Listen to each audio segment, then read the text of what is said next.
Les directives anticipées, c'est la possibilité qui est donnée à une personne de pouvoir rédiger sur une feuille de papier ce qu'elle souhaiterait ou ce qu'elle ne souhaiterait pas si un jour elle était dans une situation de maladie incurable et dans un processus de fin de vie.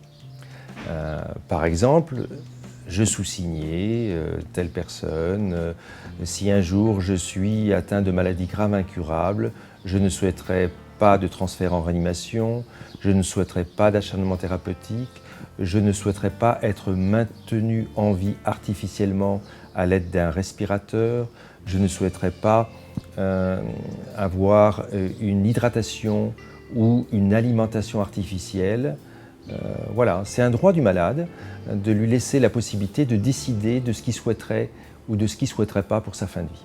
En pratique, les directives anticipées doivent être rédigées par la personne elle-même.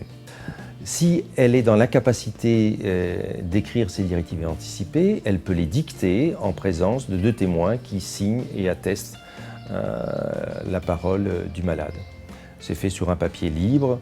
Ces directives anticipées doivent être datées et signées.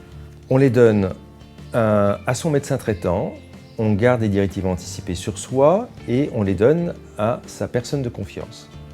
Prochainement, il y aura des imprimés types rédigés par le ministère de la Santé pour guider les personnes, pour rédiger de façon très pratique ces directives anticipées.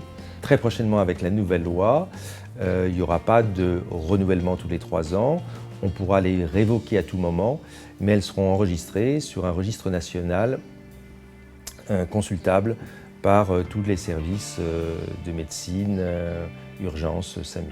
Malheureusement, seulement 3% des Français ont rédigé des directives anticipées.